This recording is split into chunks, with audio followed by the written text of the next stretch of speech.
We are now live on Facebook. For those of you on Facebook, for those of you who will be watching later on YouTube, my name is Allan and this is the online Gurdjieff group. A couple of our members have said that they are unable to be present today. Angelica in Sao Paulo, Karen in Mexico, Keith in England. So we have Hisham in Morocco and North Africa, Brian in Phoenix, Arizona. So how are you doing, Hisham? How has the inner work been going for you? Well, lately, after I have achieved all that I have planned in the last 3 months, I felt really exhausted, and even if I have no desire to do anything at all these days. Even even if I want to do something, I have no energy to do it. So I was just trying. I decided to take this week or 2 weeks to just relax a little bit and decide on what I'm planning to do the 3 next months in these years. I have only 3 things to report or to share, and it's that when I am in a collected state, when I sit and relax a little bit by myself, and I find myself in this relaxed in the collected states, my hands starts to feel very warm, and which is unusual for me, because I almost have always cold hands. So I just observe these things, and also when I'm in this state and I'm trying to recall some experience or some past events, I try to recall it and to remember it with as much detail as possible. I can, to a certain extent, and then I feel a certain pressure in the forehead, as if there is a certain pressure. So these are 2 things. Another thing is that when I had a small experience in which well, there was a certain guy with which I was speaking, and there is a third guy, another guy, intervened, which I didn't know. I don't know personally, and for a second, he talked to me as if with a certain rudeness, and for a second I wanted to react negatively to answer him, but I don't know. I just in a second I understood that what he was doing, he was not doing it on purpose. It's just as if he was. I don't know how to explain it, but what he's doing was not doing it on purpose, and so that negative reaction that I wanted to that was preparing to express itself, just didn't express itself, and then I was okay with what he was going with what he's saying, or with his rudeness. Did it rise up in your body? Did you feel yourself? Yes. And you just didn't express it? Yes, I just understood that what he was doing, it was not him. It was not as if he was just playing a role, or I don't know. And so I just in a second I just calmed down, understood, and I have pity for him, and then I overlooked the whole thing. Okay. Going back to your hands, when you enter into the collective state, do you focus on your breathing? Do you focus on consciously breathing? Well, I don't focus on consciously breathing, but it comes for itself. When I am in these states, the breathing changes. It is more powerful. more powerful from the solar plexus, and it has a power in it. But you become aware of yourself breathing. Yes, It's not like you say, become aware of breathing, enter the collected state. It's enter the collected state, and you become aware of your breathing. yes, The feeling, as opposed to sensation, is blood-borne. Feeling, it's connected to the liver and various other parts within ourselves. So when we notice the quality of feeling, I describe it as an atmospheric quality I notice on the outside of my hands. But I know that it's internal, and it's related to the blood, and and it's also related to the breath, because I've noticed it's got a very slow pulse. Not a pulse like my heartbeat, but a pulse like my breath in relation to my breath. Have you noticed a pulse-like quality, a much slower one with the heat in the hands? Is that awakening to feeling, becoming aware of feeling? Or is it just, I notice feeling sort of as an effervescent, shimmering quality, and those are metaphors because it's not visual, or an atmospheric quality, but these are my own metaphors. Perhaps one of your metaphors, your perceptions, is more of a heat-like quality. I'm not sure. It's something to pay attention to. Well, for me, I think as far as I can describe it, it's just heat in the hand, internally, also in the skin. But that effervescent quality that I have already spoken to you about, I can't say that I feel it in the hand. I know what it is like when I feel it in my body, but in the hand it's not like that. Sometimes I feel like if needles, a needle is a thick needle in the feeling as a sticking in point in some points in the hand, but I don't want to I don't know how to describe it. Okay. I know that some people, I'm in Canada. It's not minus right now. It's not below freezing. It's actually warm right now. But, a lot of people have cold hands and a lot of people have warm hands. And cold hands are related to the circulation of the blood. So when your hands warm up, it means the blood is circulating more to your extremities. And there probably is a connection between entering into the collected state and the blood being able to flow a little bit better. And one other thing, you mentioned feeling very tired. You set yourself a 3-month program, and you pushed yourself to achieve that program. That's good. But Mr. Gurdjieff also told some of his students they were working too hard, and that they should do no more than a third of their day in terms of inner exercises. I'm thinking of one particular student he talked to during the Paris occupation, and he said the person was going to burn out. He didn't use the word burn out, but the person was just really pushing it, trying to metaphorically, force open the gates of heaven. And rather than taking a much slower approach. Now, I understand that you set yourself up a 3-month schedule of things you wanted to achieve. So perhaps now just rest a bit, give yourself permission to enter into the state of waking sleep, give yourself permission to enter into the state of identification where most people live. Just take it easy.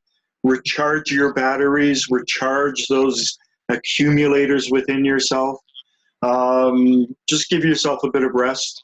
Or not, you know within yourself what you feel, and if you're feeling a bit tired and you've been pushing yourself, you have permission to rest. This is not something we're supposed to do 24 hours a day, 7 days a week. If we do that, we will burn out. Even Mr. Gurdjieff, he said when he wants to go to sleep, and he was talking about the state of waking sleep, He would go to the cinema. When he was in Franklin Lloyd Wright's place, Taliesin, I forget where it was in the U.S. Midwest, he used to insist they go to the movies all the time. And he said that was a state where his eyes were open, but he went into that state of waking sleep. He also said that when he was engaged in the dollar business, so he did things like opening restaurants and selling them, appraising antiques and whatever. When he was engaged in the dollar business, he said he was half asleep.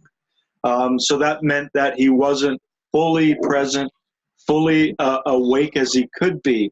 So even Mr. Gurdjieff talked about the fact that we go through all the different levels of consciousness throughout the day. And, sometimes it's important to just rest a bit. And, you will know within yourself if you push yourself too hard. I have a feeling that something inside you, a voice or some kind of an awareness will say, I'm doing it a little bit too much. So this is advice for those who may be watching. When you get to that point, you feel you've done a lot, you don't necessarily have to push it. Sometimes it's good to push it. This is how we tap into the large accumulator. That's more of a physical act where you physically push yourself beyond your limits. But in terms of the inner work, it's important to rest. It's important to recuperate. Brian, Phoenix, Arizona. Nice bright sun coming in through your window.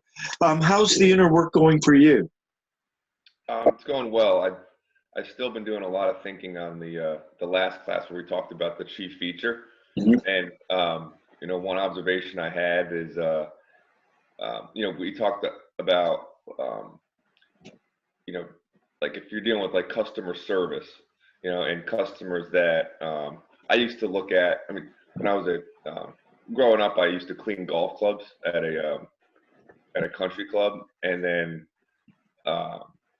over the past 10 years, I've had a floor polishing business, and I used to get really upset when customers would complain, and I realized that I would always write it off to them being a problem with them. They were the ones that they were being too picky, or they were it was their fault. There was something wrong with them that made them complain about the work that me or my crews would do. But then I kind of flipped it and thought, maybe me or my crews didn't live up to the expectations, or didn't do a good enough job. But I never really considered that before. I would only consider that it's their problem. It's something wrong with them, not something that we did wrong, or that that we could have improved upon. And so I found that kind of interesting. If they say that the clubs aren't clean enough or that the floor isn't polished enough, I would right away go, oh, these people are crazy, or these people, it's an issue with them. But then I really started thinking that it's not bad to not be happy with the service if you're paying for it and you don't feel that it lived up to your expectations. Were their expectations unreasonable, or were they reasonable? I mean, I think it can go both ways, but I didn't.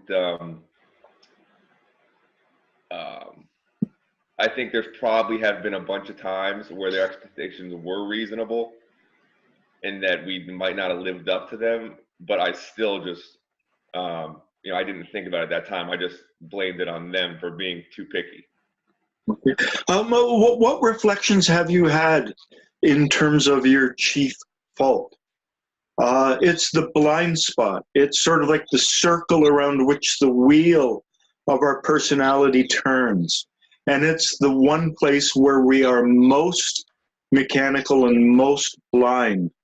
But after the fact, we can sort of become aware of it. If we begin to think about our limitations and to honestly appraise ourselves. What are your reflections on your chief feature? Have you been able to narrow it down? Have you been able to sort of understand it a little bit better? I think I'm getting there. Not being able to say no is definitely a thing, but another one I realize is, I don't like bother. I have like a fear of bothering people, and um, which is like, like it's not even. I mean, maybe it's because I don't like to be bothered, but I worry about just bothering people. I don't know if that counts or if you've ever heard that before. Today I'm going to be talking about levers, and the inability to say no is a lever. Not wanting to bother people are levers, and these levers are all connected. So how can you set yourself up to put yourself in situations where you say no and where you bother people? This is where it gets really difficult because we don't want to do that. But in order to achieve a degree of freedom, you have to begin to do that. You have to rub your nose into it, your nose in that, so to speak, and bother people and say no. Perhaps you can just think of little situations, little small ones. For me, when I began to say no, the place where I did it was with the beggars on the street. I used to feel really guilty. If I didn't give them money, I felt really guilty. If I gave them money, I felt really guilty. It was a situation I couldn't win. And then I realized it was because of my inability to say no. When I gave them money, I really wanted to say no because I've actually talked to them. A lot of them do spend it on alcohol and drugs. I didn't really want to participate in that. But when I gave them money, I really wanted to say no. So I actually started practicing looking them in the eye, recognizing their humanity, and saying no. And it was just a small little step. Now, mind you, I spend a lot of time near subways. When I started doing that, I was working right near a main subway where for this one walk that was maybe 200 meters, I would pass at least 5 beggars begging for change. Where I am right now, if I take the dog for a walk, I'll pass at least 2 or 3 beggars in about a 35 minute walk. So it was just a good, simple, non-offensive way for me to begin practice saying no. And initially it was somewhat difficult, and I learned a lot about myself. I learned a lot about polarities within myself. I can talk about this a bit later. But it was a good experience for me. It was where I started doing it. I'm not sure in terms of your life, in terms of what's going on in your life, where you can begin to say no, but plan ahead. Think that this would be a place where it would be good to say no and begin saying no. And also begin bothering people. Just phoning up a friend and asking them a useless question or something. There are a lot of people who bother people all the time. And, to me, it's like, how can you bother people? You've got to be so respectful. But do we really have to be that respectful? Most people won't even really notice it. But we've got to start playing with those levers. Ian, how are things in Portland, Oregon? Things are doing okay, actually. This time of year is usually really rough for us, but we've had some help from our family, and I've been working really hard, so that's on the mundane level, things are nicer than I sort of was thinking they would be. Okay. On a work level, I think something I'm working on right now is but I'm noticing a lot of things about myself that don't fit into the story of who I am. I have this sort of belief of myself as kind of a quiet, meek, overly nice person, and I'm becoming more and more aware of moments where I'm angry, or I'm very intense, or I'm sharp. And oh, I think I froze up. You guys froze up. Well, I hear you, but your visual is frozen up, but I do hear you. Okay, good. There's something wrong with my connection. It's not been as nice as it has been. Anyway, I guess there are eyes in me, or patterns or habits in me that I'm noticing I engage in fairly frequently that I don't ever admit to myself actually exist in me. Okay. And so trying to bring those, notice moments where they're activated and bring them more into consciousness and say, oh, I can be an asshole. I can be very sharp. I am an angry person.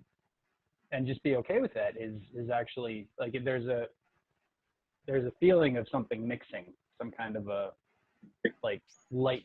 I mean, Mr. Gurdjieff has that quote about certain things being brought into the light changing their chemistry, and that quote's making a lot more sense based on my current experience.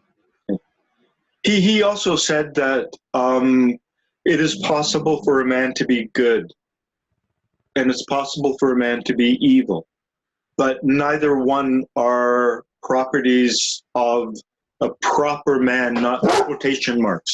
Whoops, be quick. Someone's going to be coming in making a bit of noise.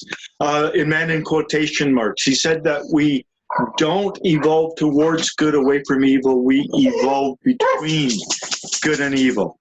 So it's between the polarities that we move. This gives you an ideal opportunity to really become aware of your buffers. Because the anger and the negativity, somehow supporting that underneath, there will be buffers that will be enabling you to, little voices, just like little snippets, like tiny little recordings. I don't know if you've noticed that. I mean, whenever we go negative, so to speak, there's when the hostility comes and everything, it's kind of, we're blocking conscience, and buffers prevent us from, experiencing the light of conscience. It kind of waters things down, darkens, and, muddies things. Have you noticed that at all? The little enabling voice, the little snippets at those moments? I don't know that I would say I've noticed voices, like specifically thought or things like that. The way it seems to manifest right now for me is something will come up and I can feel, I don't know if it's the same buffer that you're calling a buffer here, but I can feel something come in that I've been thinking of as buffers that pushes it away, that just like the experience and if I paid attention to it, if I could slow things down and pay attention to it a little more, I might notice that it actually is a voice. It actually is trying to tell me something. Yeah. Well, it might not be a voice. It could just be an impulse. Mr. Gurdjieff used the word being impulses a lot in Beelzebub Tales. I don't want to go too deep into that, but that was a phrase. And there's some very dark, negative being impulses. So it could just come up as an impulse as well. Something to pay attention to. Yeah, that's definitely more of a fit. Okay, I'm just going to pull up on the screen. Whoops, just give me a second. The recognition that we're doing this work for ourselves. We're doing this work for mankind and for the earth herself. And in Roger Lipsy's Gurdjieff Reconsidered, this is where I got this quote from. I wish to be, I can be, I have the right to be, I have the ability to be. I swear to myself that this will never be for my personal profit, but to help others. I wish to be, to help others. This is to be understood as a vow. So we're doing this work along three lines, the earth, mankind, and ourself. So it's always good to affirm this when we begin in our work, when we begin in our exercises. So let's just begin by becoming aware of our body. Perhaps we can become aware of the effect of gravity on our body, sensing gravity pulling us down. And then perhaps we can become aware of the sense of balance within our body. How our head is balanced on our neck, which is balanced on our shoulders, balanced on our spine, balanced on our pelvic bones. Then perhaps we can become aware of the temperature of the air around us. And maybe even aware of the temperature within our body. And then let's just try to become aware of internal sensations. Perhaps the inside of our mouth, the inside of our throat, the inside of our lungs, our stomach, perhaps our bladder, our colon. Try to just get an awareness of the sensation of the inside of our body. And then become aware of the outside of our body. The sensation of touch, the clothing that touches our body, the air that touches the skin, perhaps on our hands, on our face, the hair on our head. Perhaps even become aware, jewelry you may be wearing, pendants, maybe around your neck. Maybe become aware of the difference in the weave of cloth between your socks, your pants, your shirt. And then let's do J.G. Bennett's 60-point exercise.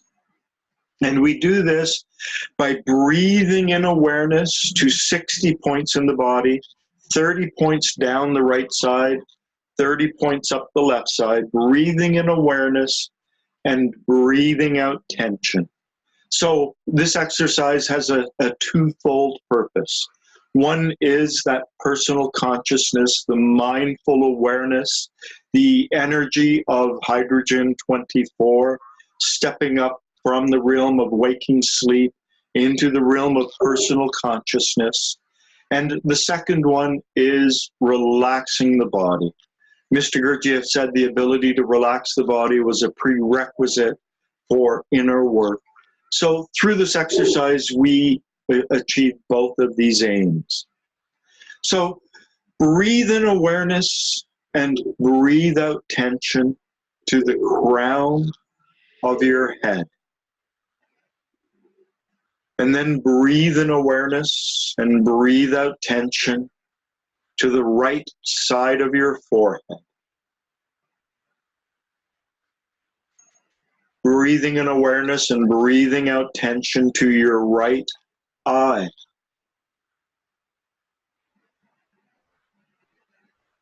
The right side of your nose and face.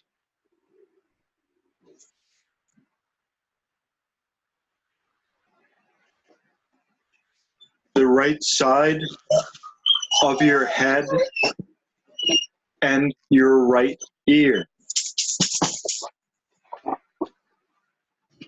The right side of your mouth and jaw.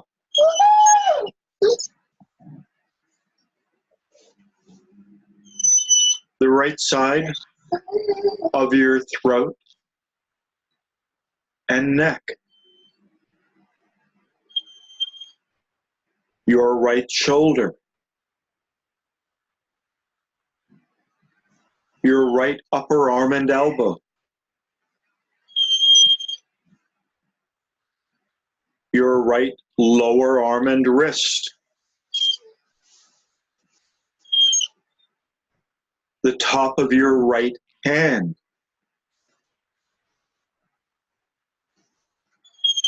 Your right thumb. your right index finger, your right middle finger, your right fourth finger, baby finger, the palm of your right hand,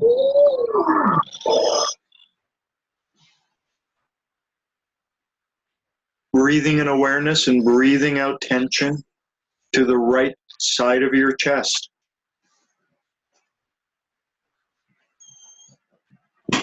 the right side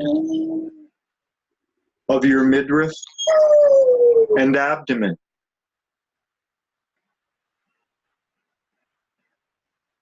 the right side of your upper back and your right shoulder blade,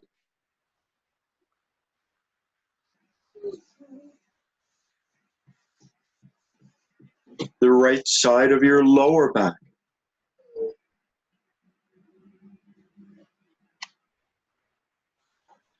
your right hip and buttock,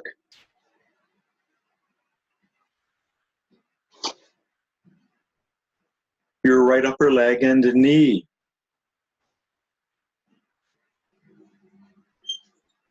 your right lower leg and ankle,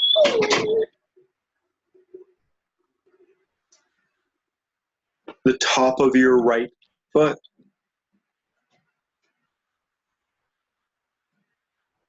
your right big toe, second toe,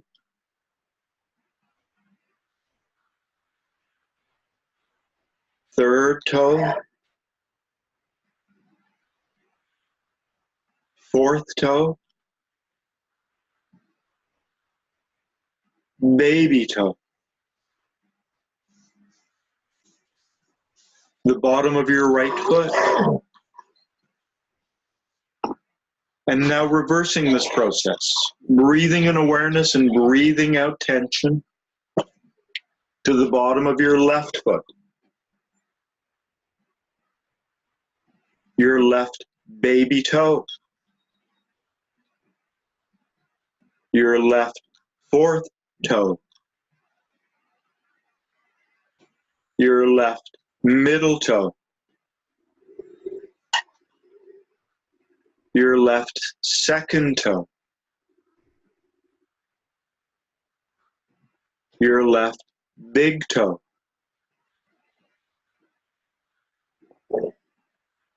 the top of your left foot,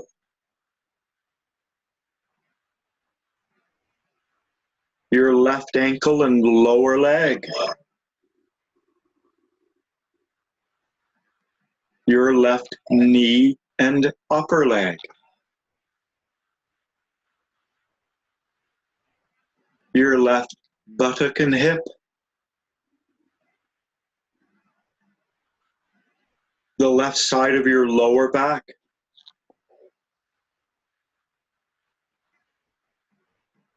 the left side of your upper back and your left shoulder blade,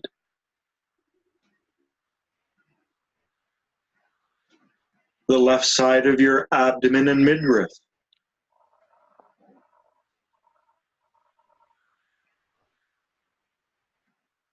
the left side of your chest,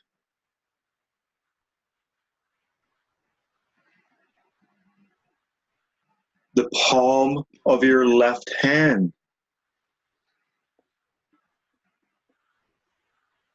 your left baby finger, your left fourth finger,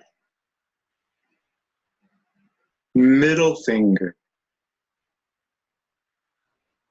index finger, your left thumb, the top of your left hand,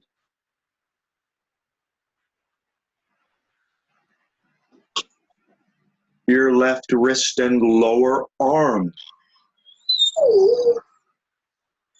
your left elbow and upper arm, your left shoulder,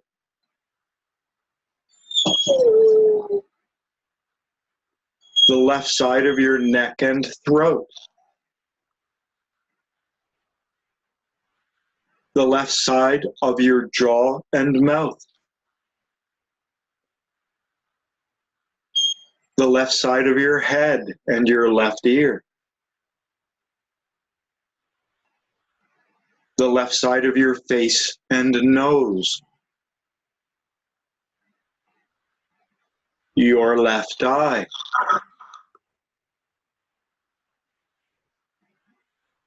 the left side of your forehead, and finishing with the top of your head. Now, I always like to add another component. Just become aware of your breathing. Do not alter the natural rhythm of your breathing, but as you breathe out, send your awareness down the right side of your body, and as you breathe in, pull it up the left side. Breathing out, down the right side, breathing in, up the left side, using your breath to circle your awareness around your body. Do this for a couple of breaths.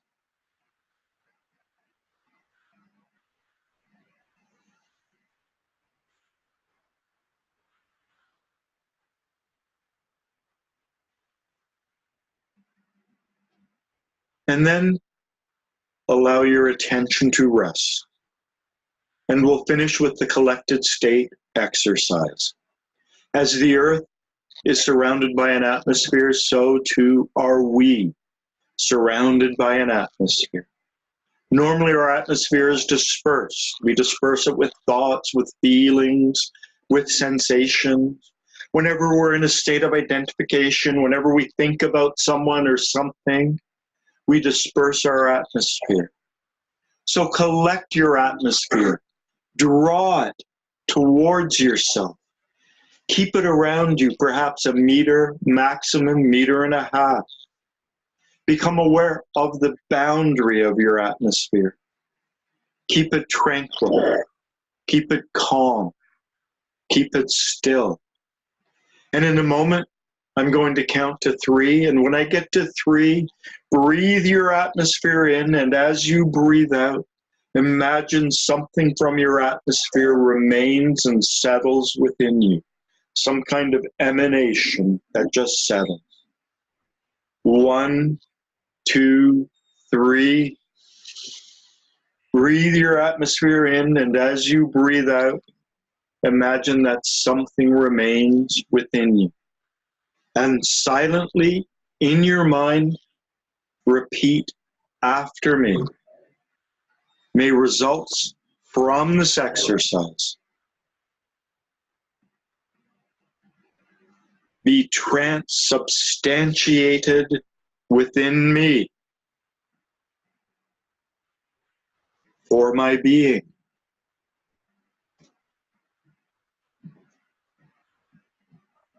And then just slowly come back.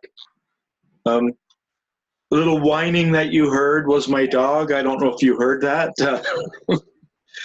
Someone is coming in. I've got my front door. That's why I'm sitting where I am today. My front door is maybe 15 feet away, and someone has been coming in and out. And I've got the dog tied to my leg. And then he's been woo, woo, as they come in, which has been an interesting exercise for me doing this. And it's one of the reasons I did the J.G. Bennett exercise, because I know this one very well. So I was able to go through it, down my body, up my body, knowing that I wouldn't do a misstep, which if I'd done something more complicated, I might have. But so today I want to talk about levers. And if all we can do is say yes, if I have a pen. So imagine that this is a lever. If all we can do is say yes, there's no freedom in that. Even though it may not seem like it, learning how to say no when all we can do is say yes actually frees us from one of our personal laws. When we live in World 48, when we live in the state of waking sleep, when we are part of slumbering humanity, according to Mr. Gurdjieff, we are under 48 laws. The goal is to try to free ourselves from as many laws as possible. People have asked him, how do we do this? Can you elaborate, enumerate the laws? And he said no. If he could, he would do it. It's much more difficult to talk about. This is one place we can talk about these laws. If you can only say no, there's no freedom in that. The freedom comes from balancing between yes and no, and to recognize that we have a whole series of levers within ourselves. And we've got levers connected to levers, connected to levers. And so with Brian, recognizing the inability to say no, and also maybe a related lever or part of the same lever or part of his chief fault is not wanting to bother people. And so there are some people who bother everyone. They're nosy, they push their way in through doors and all sorts of things. They're always inquiring in the coffee shop and whatever. And there are other people who just keep to themselves and they will never bother anyone. The person who always bothers and doesn't know how to not bother people is as broken as the person who can't bother people. We want the freedom to move between the two. So I'm going to pull up today's quotes, and this comes from views from the real world. And although this is ascribed to Mr. Gurdjieff, his name is on the cover. After Mr. Gurdjieff died, Madame de Salzman asked all of his students to send her their notes of his lectures. Now, until the Paris meeting notes, where he allowed someone to sit there and actually transcribe the meetings, these notes, such as this one, 1922, he did not allow people to take notes during the meetings, but he actively encouraged them, as soon as the meeting was over, to go and write the notes out. He encouraged them to share the notes so that other people could say, no, he didn't quite say that, and to come up with a very clear exposition of what he did say during those meetings. And so people had their own personal notes, notes that they had worked on with groups. And after he died, Madame de Salzman said, send me your notes. And using her understanding of the teachings, she sort of put them together into the book Views from the Real World.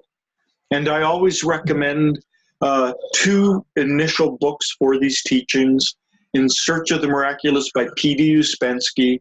It was also written in the same way. Ouspensky he didn't have a photographic memory, he had an audiographic memory where he remembered conversations. And he would write down the notes immediately after the meetings. He would share them with the other participants. They would make corrections. And Mr. Gurdjieff even allowed those notes that ultimately formed the basis of In Search of the Miraculous to be shared between the Moscow and Leningrad groups in Russia. But there are some problems with In Search of the Miraculous that Madame de Salzman obviously figured out. And so it's to read In Search of the Miraculous and read Views from the Real World sort of in tandem is probably the best introduction to the teachings. And these books are available for free as PDF copies. There are places you can find them. I believe on the GurdjieffToronto.com, my website that I have these books available to download from that site. So this one comes from views from the real world. Body, essence, and personality. Paris, August 1922. When a man is born, 3 separate machines are born with him, which continue to form till his death. These machines have nothing in common with one another. They are our body, our essence, and our personality. Just as an aside here, I would have actually phrased this: our body, our personality, and our essence. Our essence is World 24. Our body and personality are within World 48. Their formation does not depend on us in any way. Their future development, the development of each one separately, depends on the data a man possesses and the data which surround him, such as environment, circumstances, geographical conditions, and so on. For the body, these data are hereditary, geographical conditions, food, and movement. They do not affect personality. In the course of a man's life, personality is formed exclusively through what a man hears and through reading. Essence is purely emotional. It consists of what is received from heredity before the formation of personality, and later only those sensations and feelings among which a man lives. What comes after merely depends on the transition. So the body begins to develop in each man subjectively. The development of all 3 starts from the first days of a man's life. All 3 develop independently of one another. Thus it may happen, for instance, that the body begins its life in favorable conditions, on healthy soil, and as a result is brave. But this does not necessarily mean that the man's essence is of a similar character. In the same conditions, essence may be weak and cowardly. A man may have a brave body contrasting with a cowardly essence. Essence does not necessarily develop parallel with the development of the body. A man may be very strong and healthy, yet as timid as a rabbit. The center of gravity of the body, its soul, is the moving center. The center of gravity of the essence is the emotional center. And the center of gravity of the personality is the thinking center. The soul of the essence is the emotional center. Just as a man may have a healthy body and cowardly essence, so personality may be bold and essence timid. Take, for instance, a man of common sense. He has studied and knows that hallucinations can occur. He knows that they cannot be real. So in his personality, he does not fear them, but his essence is afraid. If his essence sees a phenomenon of this kind, it cannot help being afraid. Development of one center does not depend on the development of another. And one center cannot transfer its results to another. It is impossible to say positively that a man is such or such. One of his centers may be brave, another cowardly, one good, another wicked. One may be sensitive, another very coarse. One gives readily, another is slow in giving or quite incapable of giving. So it is impossible to say good, brave, strong, or wicked. And as an aside here, when asked about personality types, Mr. Gurdjieff said that there are 27 of them. And when people asked to enumerate them, he said, "Don't you think I would if I could?" You don't have the level of being to understand this right now. And here we're seeing some of the complexities of personality types, some of the limitations. If you do the Myers-Briggs personality type or the Oscar-Achero Enneagram of personality, all of those personality tests, they're unable to distinguish between these strands, between body, between personality, between essence. As he said, personality comes through the head brain. It's what we read and what we hear. In other words, it comes from words that are spoken to us. It comes from the linguistic part of the brain. Body develops through the moving center, so riding bicycles, learning how to drive. And the essence comes through the emotional center, our feelings. And each of these have positives and negatives, and each of these have many different possibilities. So the idea of being able to take a simple test of answering questions, yes or no, and whatever, we're not really able to discern this. This is a much more complex phenomenon, even though those tests give us some very interesting things to work on. As we have said already, each of the three machines is the whole chain, the whole system relating to one, to another, to a third. In itself, each machine is very complicated, but is brought into motion very simply. The more complicated the parts of the machine, the fewer the levers. Each human machine is complex, but the number of levers in each one separately may differ. In one, more levers, in another, fewer. So he's saying some of us have more levers than others. In the course of life, one machine may form many levers for bringing it into motion, where another may be brought into motion by a small number of levers. Time for the formation of levers is limited. In its turn, this time also depends on heredity and geographical conditions. On average, new levers are formed up to 7 or 8 years of age. Later, up to the age of 14 or 15, they are capable of alterations. But after the age of 16 or 17 years of age, levers are neither formed nor altered. So what he's saying is that we ourselves are basically formed by the age of 8. Conventional neuroscience of emotions.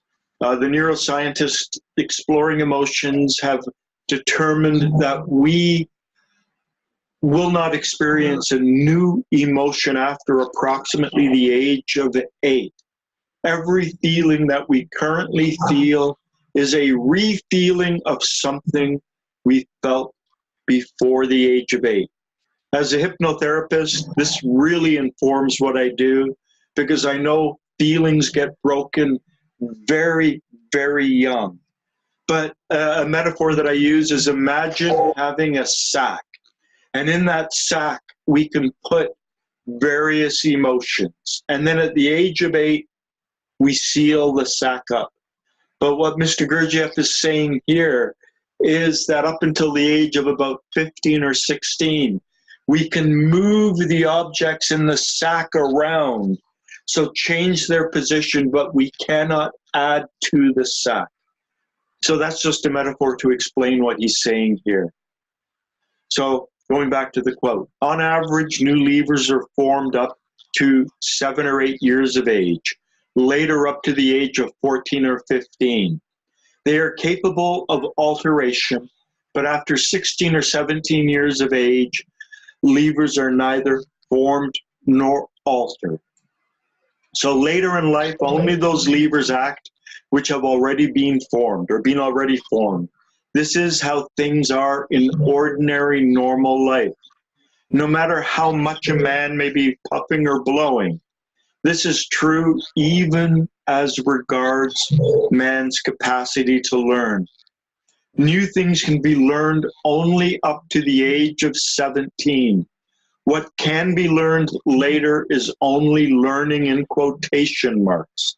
That is, merely a reshuffling of the old. At first, this may seem difficult to understand. So a couple of things that I want to say here. Let me just stop this for a second.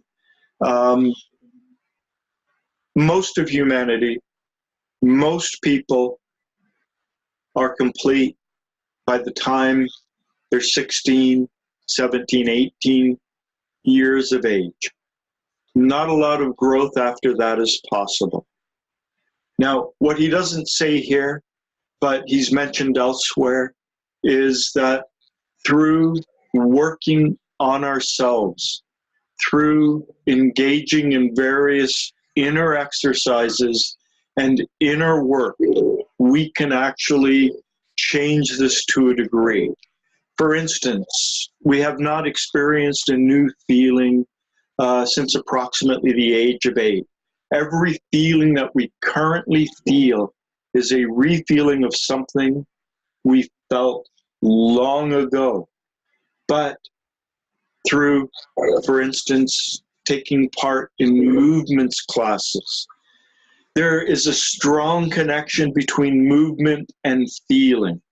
And Mr. Gurdjieff says that, we have a repertoire of movements. He could tell someone's nationality by the way they danced. There was a limited number of movements a person could engage in, whereas Gurdjieff movements were designed to get people to open to new movements and to experience new feelings. I know that for myself, I only was able to do movements classes for a year, but I remember one movements class that involved opening the arms, and suddenly I had such an awareness of feeling. It was quite extraordinary. And I understood that, what people had said, what had been said about movements was a way of allowing us to go beyond the levers that were set within us at a real early age. So it's part of being on the mystical path, part of this process where we can begin to change things. Just going back to the quote here, a lever is a simple machine. This is from the Concise Dictionary. A lever is a simple machine used to amplify physical force. All early people used the lever in some form for moving heavy stones or as digging sticks for land cultivation. Balance beams for weighing were probably used in Egypt circa 5000 BC. They consist of a bar pivoted at its center with weights on one end, balancing the object on the other. As early as 1500 BC, people were raising water and lifting soldiers over battlements using the swape or shadoof, a long lever pivoted near one end with a platform or container hanging from the short arm and counterweights attached to the long arm. This is my own words. Levers are binary switches within us that get set one way and stay fixed. We have levers upon levers within us. Introversion, extroversion is a lever. Thinking, feeling, from the Myers-Briggs personality test. Not so much because they really indicate if we are more men number 1 thinking or 2 feeling. Even though where the head is strong, we need to develop the heart, and where the heart is strong, we need to develop the head. But the body also has to be factored into all 3 and made strong. Levers are more indicative of the binary switches within us that get set one way or the other and stay fixed. That is, until we begin to work on ourselves. Though each lever that we free is like removing a law or part of a law that has bound us one way. And Archimedes, give me a place to stand, and with a lever, I will move the whole world. Let me just shrink this down. And, this is Archimedes with the lever, the whole world. If you notice the lever and the way the lever is, so imagine the line here is the lever. There's the fulcrum. And there's the resistance. So here, the resistance is the world. The fulcrum is the point on which the lever is balanced. And then you have the small part of the lever with the heavy weight and the large part on the end. And, in terms of the mechanics and physics of it, the fulcrum, the resistance, the effort that's required to lift the lever. So the effort, and down below I put introversion. So if your lever, the globe there, the world that weighs you down, is introversion. If the fulcrum is way over and you are a super introvert, it will require a lot more effort than if you're only introverted in certain situations. So, understanding our own levers and, where the resistance is within us, and then consciously and deliberately trying to create inner exercises within our own life to begin to counteract these levers that have been set within us. And this is, an online group. So we're not a real physical group. There are people who will be watching this on Facebook. There will be people who will be watching this on YouTube, perhaps a year or 2 down the line. This is something you really have to think about within yourself. And then you have to begin to try to think of ways that you can apply that effort to change the lever, to swing the lever. Ultimately, we really want to move the fulcrum to the center of the lever so that it swings freely and with balance. For those of you who are part of the online group, last year, after the last meeting, we went and did the Myers-Briggs personality test. I'm going to pull up, this is the results of my Myers-Briggs personality test. Now, years ago, I did a year in the Department of Religion in graduate school, and I took a course at another university, at the University of Ottawa, with a professor. And in that, it was a course that was so small, it was held in his office. And one of the other students was actually a nun. And the Jesuits and the Catholics have gotten, they got very into the Myers-Briggs, and then they've gone into the Enneagram. And she had these mimeographed copies of the Myers-Briggs personality test circa 1985. Now they're much more complex online. And I did it, and I was an extreme introvert. We can see at the top, it says I'm 56% extroverted.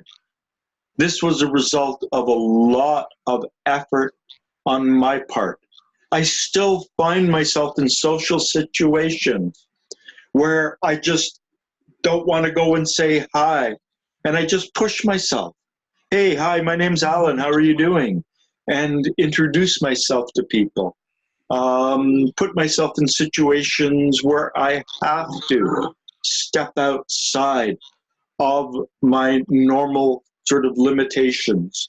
A lot of people who, or not a lot of people, but some people who've met me recently find it a little strange to think of me as an introvert. And yet, I still am, in some sense, in the core. I love solitude. I love being by myself. I love my quiet time.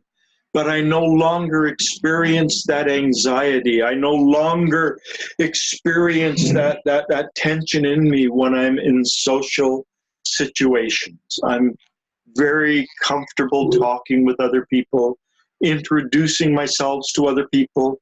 But normally I just have to give myself that extra push to actually go and do it. I feel that initial sort of brokenness of the lever, and then I go, no. And I go and I introduce myself and I become an extrovert. Fortunately, as I'm a certified NLP practitioner. It's a great course in terms of communication skills. I teach people how to communicate as a hypnotherapist when I work with people who are very shy. So I've got a lot of resources. I've spent an inordinate amount of effort learning how to be an extrovert, learning how to feel comfortable in social situations. Now, back when I did that test in 1985, I was an I as opposed to an O. So intuitive as opposed to observant. And I still am pretty intuitive, which obviously 71%. It really helps me as a hypnotherapist, listening to my clients, figuring out where they're broken. But then we go down to the thinking, feeling. I was thinking. I wasn't feeling. I've had to develop this dimension of myself as well. And here they've got prospecting. The other name is perceiving, so judging and perceiving. I was actually, back in 1985, perceiving and not judging. I've done a lot of work in trying to make myself more judgmental. On the line, I will oftentimes stop someone or make a comment that is a judgmental comment, making a judgment about something that was said. I still feel the tension inside me when I do that, but I do it. I've really striven to be a little bit more judgmental. And back when I did the Myers-Briggs personality test in 1985, they didn't have that last category between assertive and turbulent. And when I looked at this, like 97% assertive. I guarantee back in 1995, when I was this real shy introvert who didn't like talking and whatever, it would have been completely the other way. Learning communication skills, learning how to effectively ask questions, learning how to mirror people's body movements, how to softly emulate them, developing communication strategies, all sorts of things that I've learned since then have helped me be more assertive. And I also have to say, one of the things that has really, really, truly helped me with that lever is the Gurdjieff teachings. They're like this prism that I use to look at the world and to understand the world. People have told me that I appear too confident, like I know it all, because I will say things that partly come from my practice and the awarenesses I've developed as a hypnotherapist, and partly from the fact that I've been a student of these teachings for years. And just as an aside, now that it's come to my mind, today is January the 5th. January the 5th, 1981, 39 years ago today, I was introduced to the Gurdjieff teachings. So what I understand about these teachings has taken me 39 years to develop. So the Myers-Briggs personality test, introvert, extrovert, levers, intuitive, intuition or observation, it's another lever. Thinking, feeling, it's another lever. The thinking and feeling can be more of a reflection, though, of a man number 2, feeling, or a man number 3, thinking. But we're supposed to balance the functioning of thinking and feeling anyways. Judging and perceiving, or here they say prospecting, another lever, and assertive or turbulent. And turbulent is where you're not as assertive, you're a bit more meeker, allowing people to sort of impose their will on you, so to speak. These are levers. These are things that we can work on, and we can work on them in a very measurable way. Do we become more assertive? Do we become more extroverted? Do we become more observant? That's perhaps one I should be working on rather than intuitive. Different ways we can work on this. And so we all did these, those in the group did these. This was, almost a month ago, not quite. I'm just going to stop sharing this. So these are different ways that we can begin to free ourselves. I've mentioned this quite often with, particularly when I do, with the live group and the people that I see on Tuesday nights.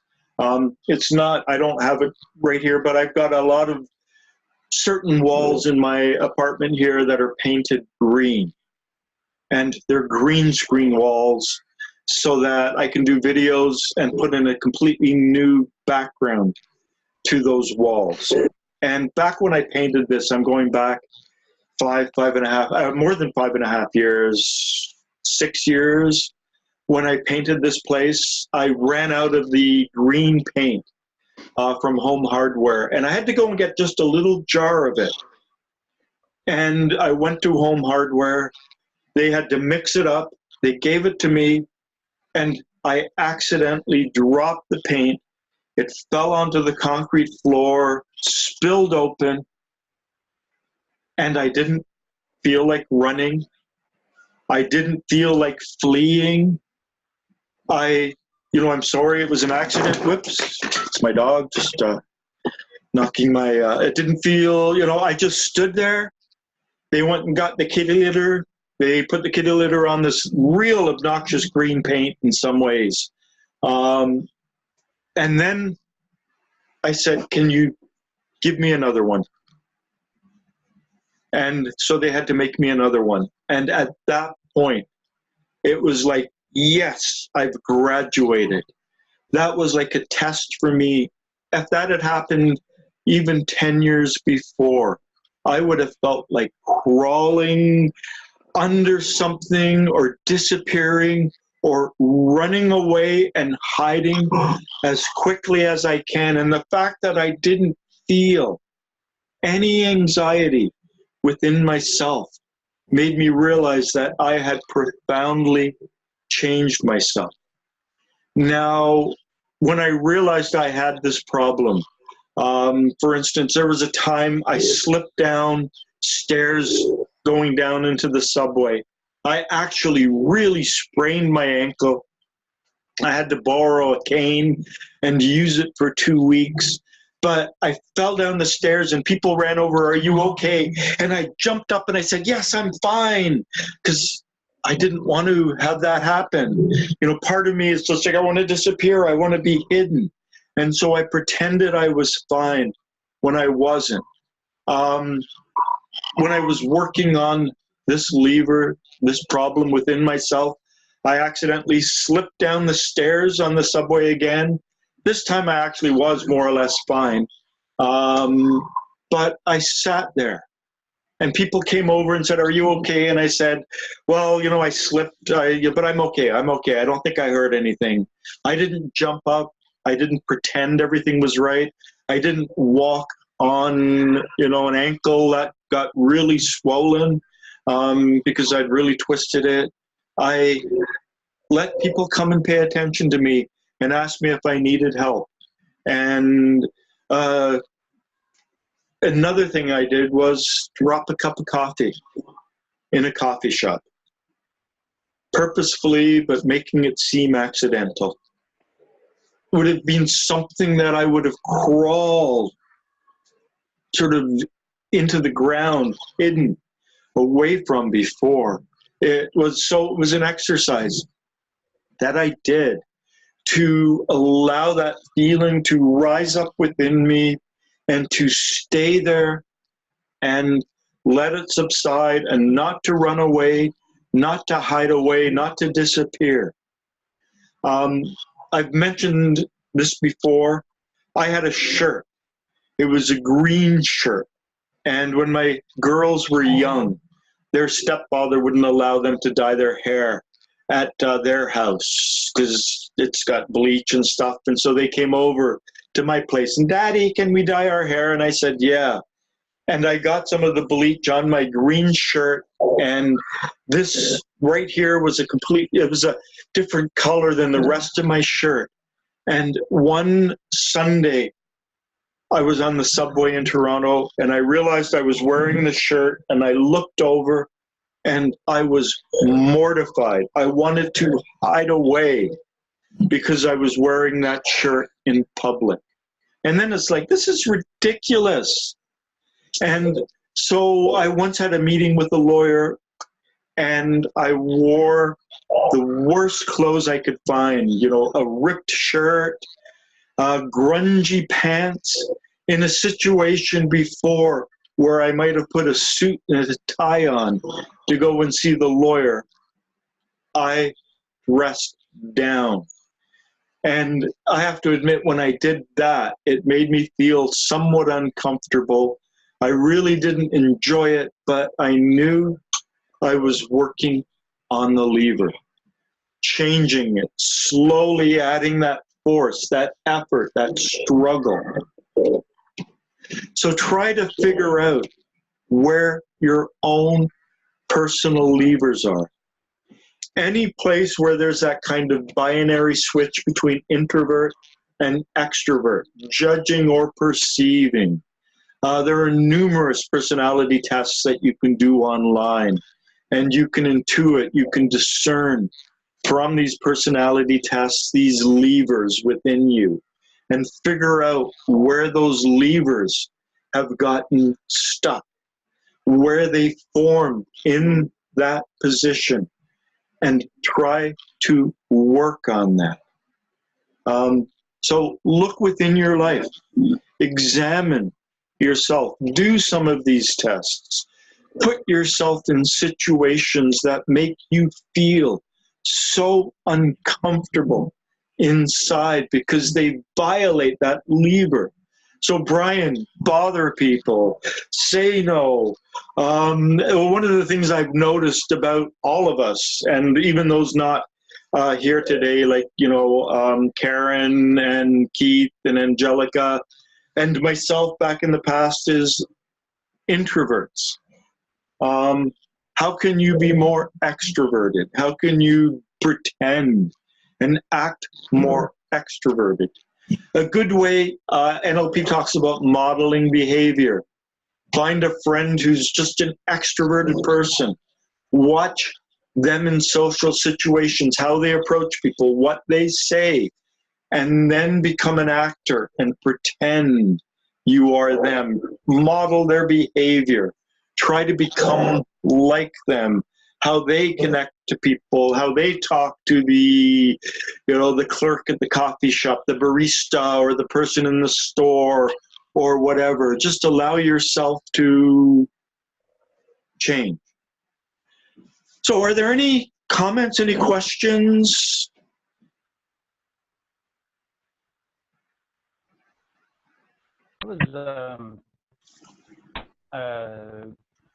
I've written a question about the thinking center and the formatory center. And I just wanted to check if we were going to get into that at some point. Yeah, I am going to get into that at some point, but yeah. I mean, this is a continuation of. No pressure, just curious. Yeah. I will. Yeah. Thanks. Anything about today? Anything about the levers that we have? Introverts. Yes, Hisham. I have observed when I am stressed and not collected, and when I speak to people, I have this feeling as if I have to answer with the right answer. I have to give a certain answer that would fit with the discussion. I don't know if I make sense.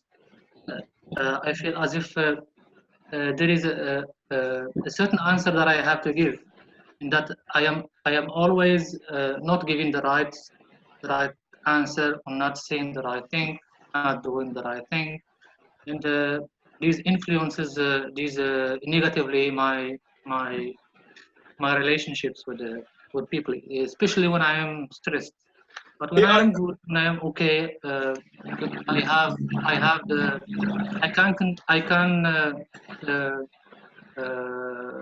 I can manage the conversation pretty good when I'm okay.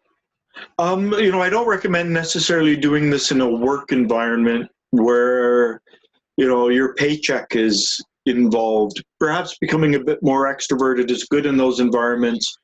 But in other environments, Hisham, why not give the wrong answer? Why not give a different answer? What would make you feel most uncomfortable? Within NLP and within hypnosis, for instance, as a hypnotherapist, I've been certified in pain control.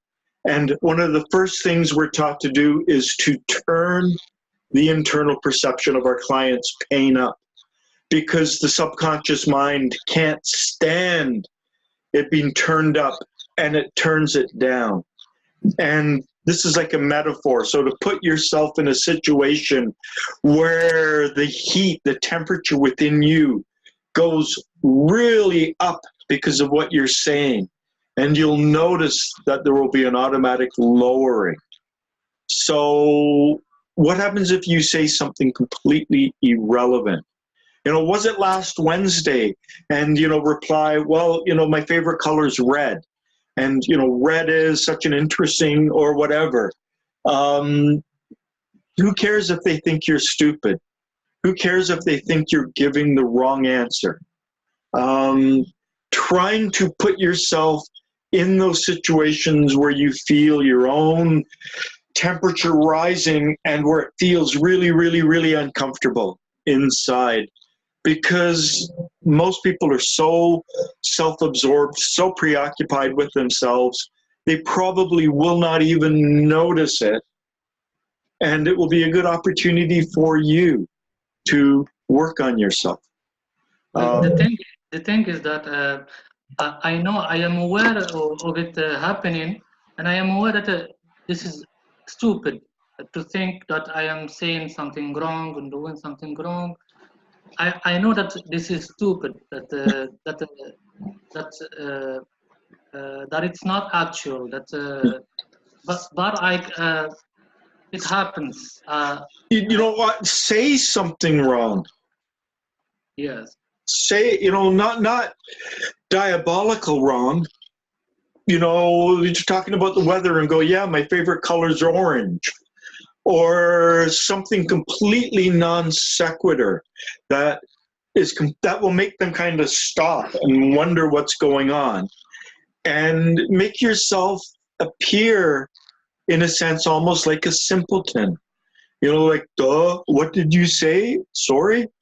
And observe your inner reaction. Observe how uncomfortable you feel. and observe that it just will blow over. And they might not even be aware of it. They might notice it for a second, and then they'll move on or they'll do something else. And this is actually also something good to put yourself in a situation where you don't know people. You know, you're on a different side of town and you go into a store and you say, I'm going to act as an extrovert, or I'm going to say something wrong or do something foolish. Just to do it, to shift yourself. You know, for me, the dropping of the coffee, the wearing of the grungy clothes, you know, those were things that I had thought about. And I remember, you know, it's like, I can't do it. I've got to do it. I can't do it. I've got to do it. I can't do it. And then I would just do it. And I do it. And the world didn't come to an end. The earth didn't open up and swallow me. And the more you do that, the more you play with those levers, the easier it becomes. And this is just your observation of your lever of wanting to say the right thing, being afraid of saying the wrong thing. What will happen if you say the wrong thing, if you say something slightly foolish? Well, it's like if I am being tested, I don't know how to. It's a feeling of being tested. If I just as if I have a test and I have to write down the right answer. So it's like that. I feel it like that. Okay, well, give the wrong answer and try and fail the test. Try and do things differently. I'm just give me 1 second.